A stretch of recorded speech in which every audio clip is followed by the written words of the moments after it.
El día de hoy, en Café Chekhov, conversamos con la escritora Mónica Lavín acerca del género del cuento. El cuento es una sacudida. El cuento es un jalón y a veces no queremos jalones, ¿no? Por eso yo digo que un cuento a la semana, tal vez. Mónica Lavín es cuentista, novelista y una destacada colaboradora en medios electrónicos e impresos. Su libro Ruby Tuesday no ha muerto fue distinguido con el Premio Nacional de Literatura Gilberto Owen. Café Cortado, otra de sus galardonadas publicaciones, recibió el Premio Narrativa Colima para obra publicada en 2001. Su obra, Leo, luego escribo, fue seleccionada para el programa Bibliotecas de Aula de la Secretaría de Educación Pública. Actualmente, la autora pertenece al Sistema Nacional de Creadores de Arte. Empecé a leer en secundaria cuento, o sea, el cuento, ya no el cuento de hadas ni el cuento de niños, sino el cuento moderno. Y fue Bradbury con un cuento. A mí ahora no me gusta mucho leer ciencia ficción, pero debo dar el crédito a este escritor de ciencia ficción, porque a través de un cuento que se llama La Sirena, realmente me conmovió y me pareció prodigioso lo que podía lograr en muy pocas líneas.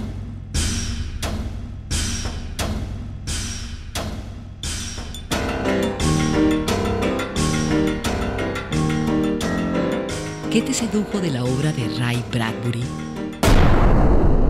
Sobre todo que lo más importante era lo que le ocurría a los hombres y mujeres, ¿no? Que las pasiones humanas estaban en el centro, nada más que tenían otro escenario. Pero de lo que no nos podíamos librar nadie es de sentir odio y amor, de ser vulnerables, que es otra cosa que me interesa mucho, la fragilidad humana.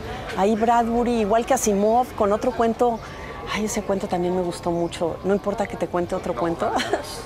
Este cuento donde los niños juegan en no sé qué planeta, donde solo ven el sol cada 70 años.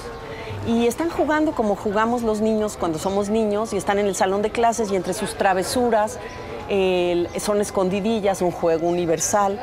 Y cuando va a pasar el sol, que solo lo van a ver un instante, se les olvida que una de las chicas quedó encerrada en un closet o locker o yo qué sé. Y el único momento de su vida en que iba a ver el sol, no lo puede hacer. Entonces, de repente, este escenario de un planeta donde solo ves el sol y todo es oscuridad, ya en sí es fascinante, pero viene el drama humano. La oportunidad de ver el sol se te va por un instante, que es un equívoco que se les fue de las manos a todos.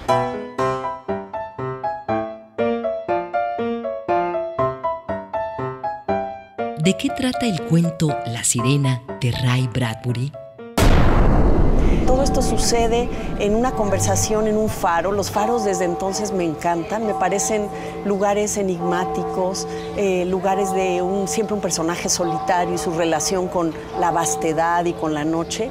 Y es una conversación entre dos donde el farero le cuenta que alguna vez oyó un aullido, un llamado de un animal desde el mar, y que ese llamado era de un animal monstruoso que creía ver en el faro uno igual a él. O sea, aquella luz era como si fuera el ojo, y este animal era un animal solitario que pedía el eco de ese otro que él creía que era como él, y el faro nunca le podía contestar. Entonces era un cuento que finalmente hablaba de la soledad. Y de estos, lo que me gustó mucho es cómo Bradbury llevaba en estos escenarios de lo que no podía suceder en nuestros tiempos, de este animal como si se hubiera quedado de otra era geológica, llevaba algo que todos conocemos, que es el deseo de que haya otro, de no quedarnos solos en el planeta. Es un tema de todos, ¿no? Este lugar común de nacemos y morimos solos. Creo que lo que hacemos es inventar maneras de estar menos solos, de la amistad, de trabajar en la comunidad, la familia, el amor. Estas relaciones son nuestra manera de cobijarnos de nuestro sentido, de nuestro destino solitario. Y entonces me parece un artificio de la especie muy interesante y que puede llegar a ser muy sofisticado. O sea, me parece que siempre estamos luchando con el abismo. Eso no quiere decir que uno no pueda pasarla muy bien en soledad, eso también me llama la atención. Y bueno, escribir y leer me parece que son un acto solitario, fundamentalmente. Pero no tener con quién compartir el peso del mundo me parece algo devastador. y algo contra lo que siempre estamos inventando maneras, ¿no? El frío entraba en el faro, la luz iba y venía, y la sirena llamaba y llamaba entre los hilos de la niebla. Uno no podía ver muy lejos ni muy claro, pero allí estaba el mar profundo moviéndose alrededor de la tierra nocturna, aplastado y mudo, gris como barro. Y aquí estábamos nosotros dos, solos en la torre, y allá, lejos, al principio, se elevó una onda, y luego una ola, una burbuja, una raya de espuma. Y enseguida, desde la superficie del mar frío salió una cabeza grande, oscura, de ojos inmensos, y luego un cuello, y luego no un cuerpo, sino más cuello y más. La cabeza se alzó 12 metros por encima del agua, sobre un delgado y hermoso cuello oscuro. Solo entonces, como una islita de coral negro y moluscos y cangrejos, surgió el cuerpo desde los abismos. La cola se sacudió sobre las aguas. Me pareció que el monstruo tenía unos 20 o 30 metros de largo. No sé qué dije entonces, pero algo dije. «Calma, muchacho, calma», murmuró Magnum. «Es imposible», exclamé. «No, Johnny, nosotros somos imposibles.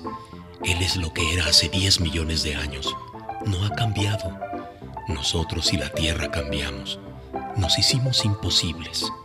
Nosotros». Al regresar, Mónica Lavín compartirá su género de cuento favorito y nos hablará de uno de los escritores más representativos de este género. Ya volvemos.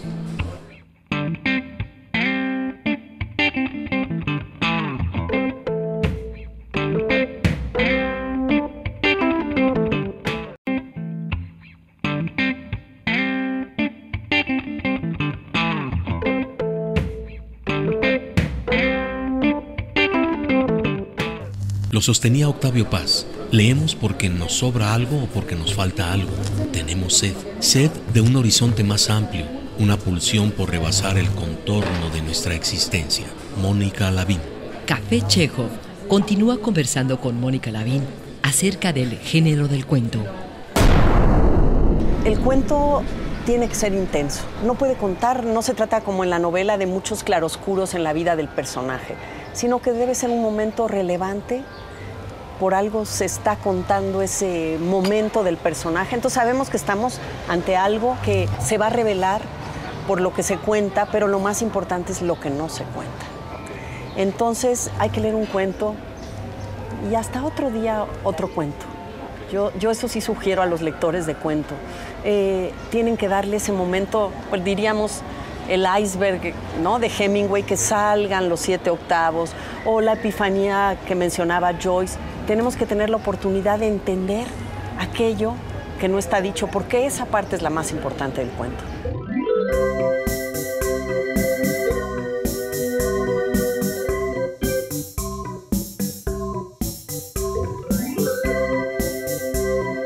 ¿Qué virtudes encuentras en el género del cuento?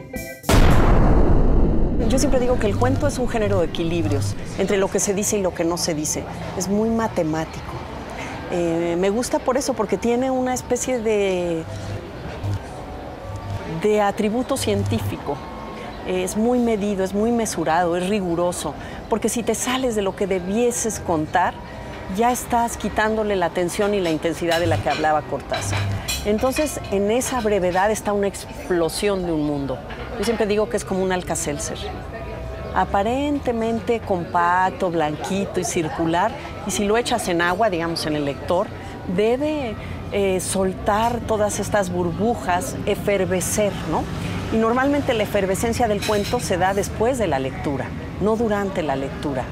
Yo por eso digo que no hay que leer un cuento tras otro, no hay que atragantarse. Los libros de cuentos no están hechos para eso, porque cada cuento es un universo independiente. El cuento no nació para libro de cuentos, nació para leerse como se leía antes, en la revista, en el periódico, como publicaban Chekhov o Poe y muchos de los autores norteamericanos que le dieron también al cuento una altura espectacular. ¿Cuál es tu género de cuento favorito? Sí es cierto que empecé por estos cuentos que trataban de mundos de alguna manera fantásticos, ¿no? Y lo mismo pasó con Borges y sus ruinas circulares, y Cortázar y Carta a la señorita en París, porque el que vomitaba conejitos, ¿no? Esos eran los cuentos que me gustaban, pero la verdad es que los cuentos que me gustan son los cuentos realistas y los cuentos muy sutiles. Y por eso Chejov es uno de mis autores favoritos, porque parece que no pasa nada. Y me gustan esos cuentos donde la estrategia narrativa no está en lo exótico de la anécdota, muy a lo Edgar Allan Poe o a esto que yo contaba de Poe, sino a algo que parece que no pasa nada, algo donde todos podemos vernos de manera muy fácil, un cuento con muchos silencios y donde los abismos están.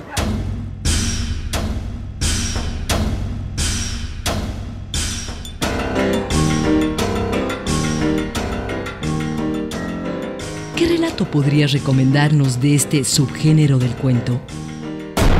Pienso, por ejemplo, en Chejov y en el cuento que se llama El beso. Es un cuento que una vez que entra uno en sus cánones, uno ya está atrapado por este personaje al que le dan un beso equivocado en un pasillo. Es un soldado que nunca ha tenido como relación con las mujeres, no se siente merecedor del amor.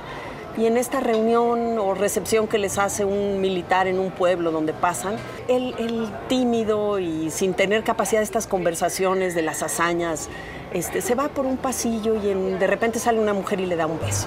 Y es una mujer que enseguida se da cuenta que no era el que esperaba, era un beso clandestino sin duda, pero no era para él. Pero eso ya cambia su estado.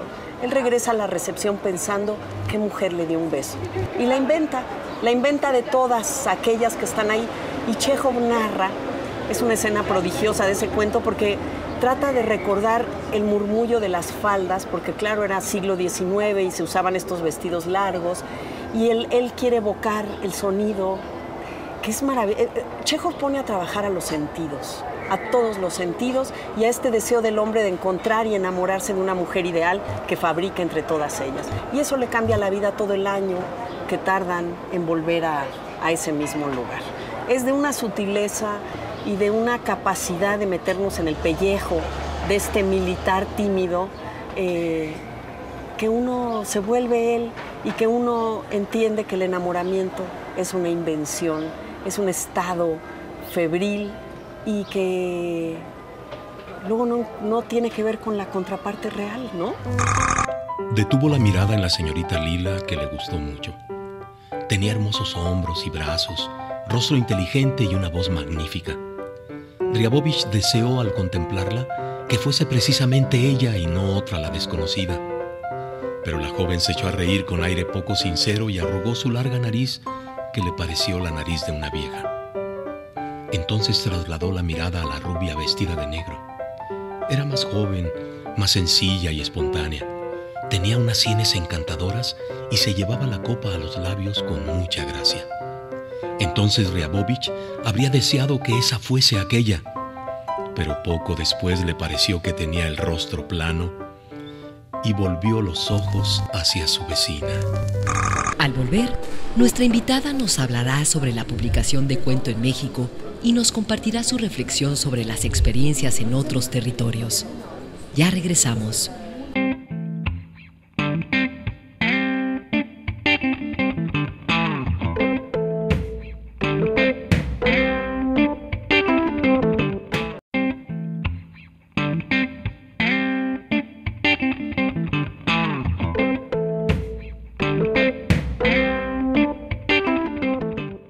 Jean-Paul Sartre, el filósofo y escritor existencialista, opinaba que el deseo de leer es el deseo de violar lo oscuro, el deseo de poseer un secreto. Mónica Lavín.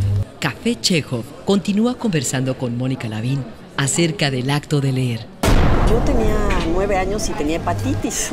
Ya hay vacunas y entonces ya no te tienes que ir meses a la cama.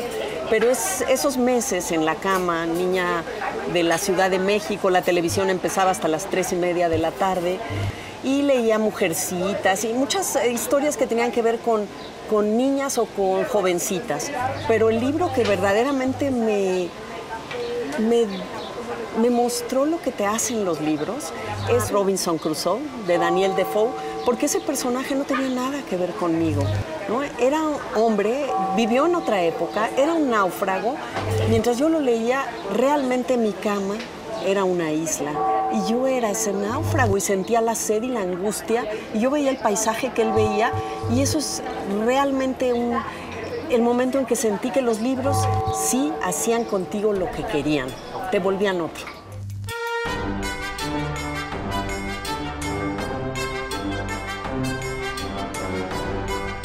¿Qué es lo que a ti te ha dado la lectura? Yo siempre digo que leer me hace tener más vidas que un gato, ¿no? Y me ha dado también la posibilidad de gozos con la afortunada unión, por ejemplo, de palabras para conseguir una imagen poderosa, o sea, también estremecimientos estéticos, ¿no? Estos hallazgos son como joyas. No solo es la historia que me guste leer y que me atrape y que me fascine, sino también estos momentos que yo no dejo de subrayar en donde encuentro una revelación. ¿Resulta difícil publicar cuento en México? En Estados Unidos, los escritores se hicieron de lectores de cuento, así estamos hablando de Capote, de Hemingway, de Carson McCullers, porque había muchas revistas donde ellos podían medio vivir de ello, pero se les publicaba su cuento.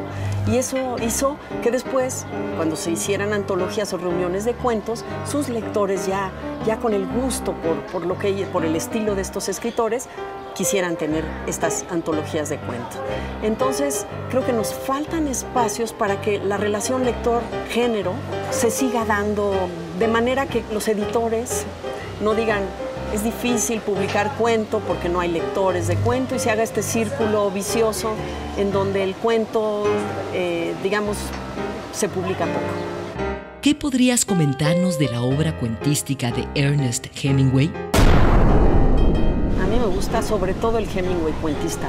Yo creo que Hemingway sí, digamos, de estos hitos en la historia del cuento, yo creo que Hemingway es uno de los hitos, ¿no?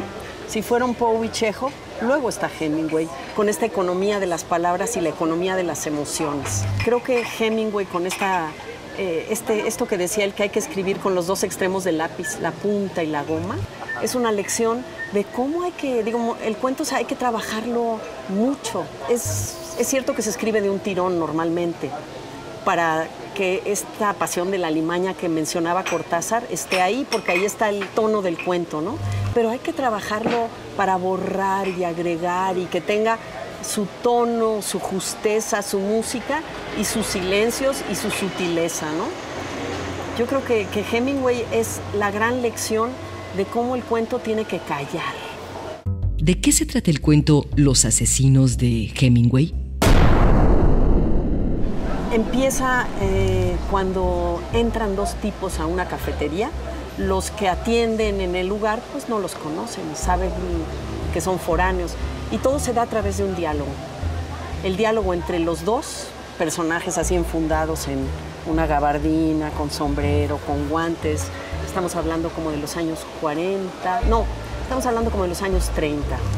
Y entran estos personajes, un diálogo intimidatorio y están esperando a alguien. Lo que revela la conversación es que están esperando a alguien que siempre va a cenar a ese lugar a las 6 de la tarde. Pero ese día no aparece. Entonces, cuando se van estos personajes, se dan cuenta todos que vienen a matarlo. Uno de ellos se vuelve el protagonista, el más joven, que se llama Nick, y pregunta, ¿por qué quieren matarlo?